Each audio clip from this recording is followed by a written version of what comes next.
नमस्कार बंधु আমি শুভদীপ এক টুকরো ভালোবাসা ইউটিউব চ্যানেলের পক্ষ থেকে আজকে চলে এলাম কুমোর বাড়িতে। আজকে এই ভিডিওর মাধ্যমে তোমাদের দেখাবো কুমোর বাড়িতে কিভাবে মাটির কলসি, হাঁড়ি, ছোট ছোট চায়ের ফার, ঘট, প্রদীপ তৈরি করা হয়। এই ভিডিওর মাধ্যমে তোমাদের বিস্তারিত দেখাবো। সাথে থাকো আর দেখতে থাকো সম্পূর্ণ ভিডিওটা শেষ পর্যন্ত। বন্ধু তোমরা অনেকেই মাটির ভাঁড়ে চা খেতে অভ্যস্ত এবং খেতেও খুব ভালো লাগে। আমরা অনেকেই খাই, কিন্তু এই মাটির ভাঁড় কীভাবে তৈরি হয় বা মাটির গ্লাসগুলো কীভাবে তৈরি হয় আমরা কিন্তু অনেকেই জানি না।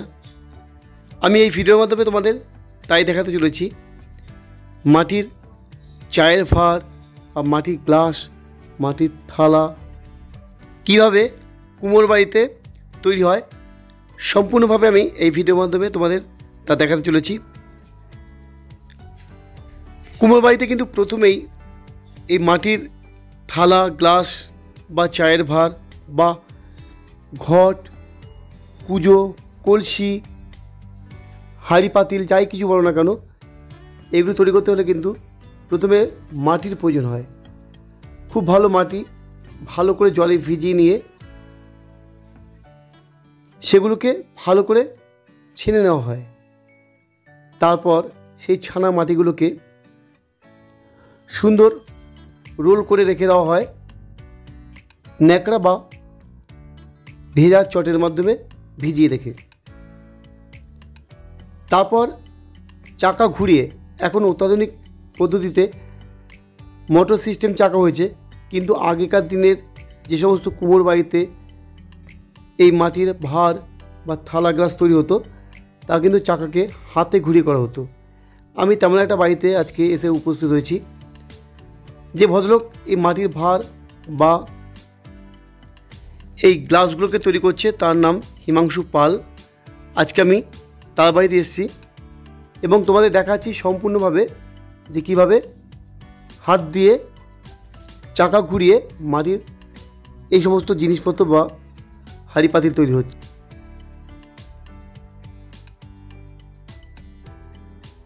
চলো বন্ধু প্রথমেই দেখে নিই চাকা ঘুরিয়ে মাটির এই তাল বা রোল যাই না বলো না কেন সেটা দিয়ে প্রথমে কি তৈরি হচ্ছে। দেখো বন্ধু, দুটো আঙুলের সাহায্যে এবং হাতের চেটোর সাহায্যে কিন্তু একটা খুব সুন্দর ঘট তৈরি হয়ে গেল।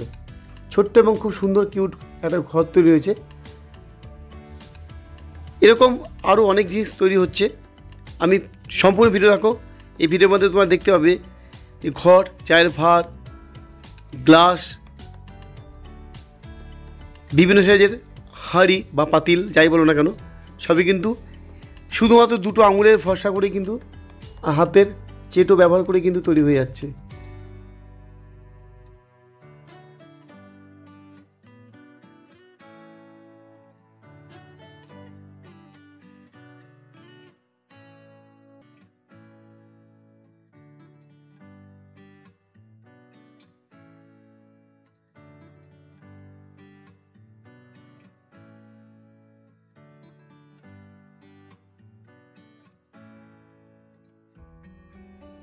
শুধুমাত্র আঙুলের সাহায্যেই কিন্তু একই মাটির ওপরে বিভিন্ন সময় বিভিন্ন ধরনের জিনিস তৈরি হচ্ছে। কখনো তৈরি হচ্ছে চায়ের ভাঁড়, কখনো হচ্ছে গ্লাস, কখনো হচ্ছে ছোট ঘট বা কখনো বড় ঘট, বা কখনো থালা এবং সরা।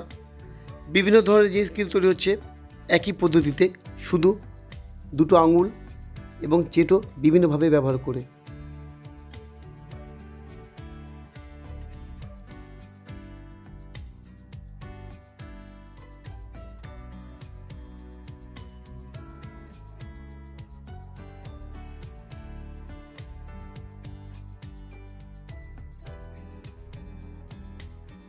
বিভিন্ন ধরনের বা বিভিন্ন ডিজাইনের যে মাটির পাত্রগুলো তৈরি হয়েছে সেগুলো আমরা কিভাবে ব্যবহার করব।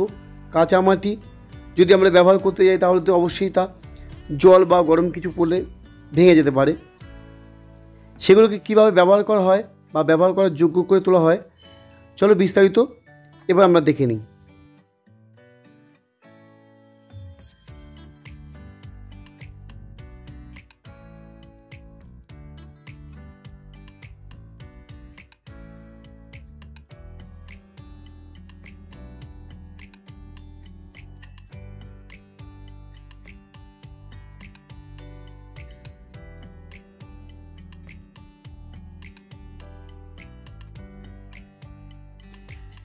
এই বিভিন্ন ধরনের জিনিসগুলোকে তৈরি করার পর প্রথমে কিন্তু ভালো করে রোদে শুকিয়ে নিতে হয়। তারপর যখন সেগুলো শুকিয়ে যায় তারপর সেগুলোকে একটা বড় পাত্রে রং গুলে রাখা হয়, তার মধ্যে চুবিয়ে আবার শুকোতে দেওয়া হয়।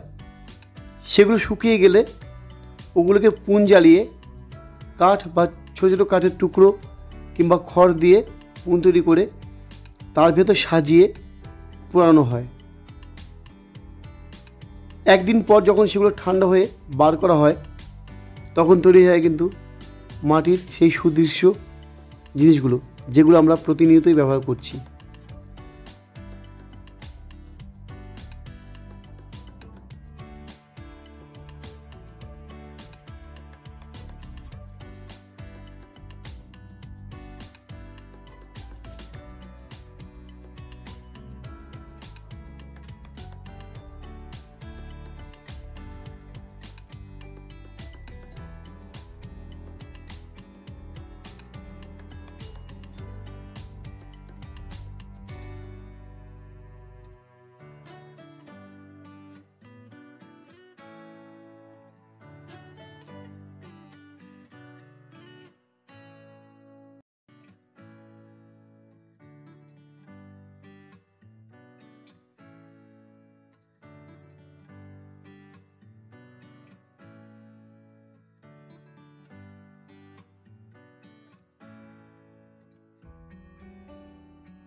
মাটির পাত্রগুলোকে ভালো করে পোড়ানোর পর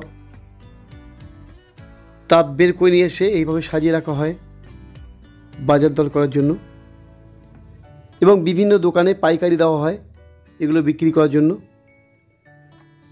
এইভাবেই ধীরে ধীরে মাটি থেকে সুদৃশ্য এই পাত্রগুলো তৈরি হয় এবং আমরা এগুলোকে ব্যবহার করি প্রতিনিয়ত।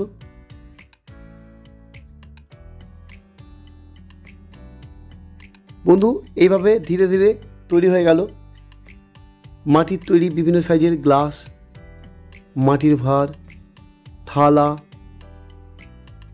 বিভিন্ন সাইজের হাঁড়ি বা পাতিল, ঘট, লক্ষ্মীর ঘট, বিভিন্ন আইটেম কিন্তু তৈরি হয়ে যায় শুধু সামান্য একটা মাটি দিয়ে, শুধুমাত্র হাতের গুণে এবং কুমোর বা পালের নিজস্ব দক্ষতায়।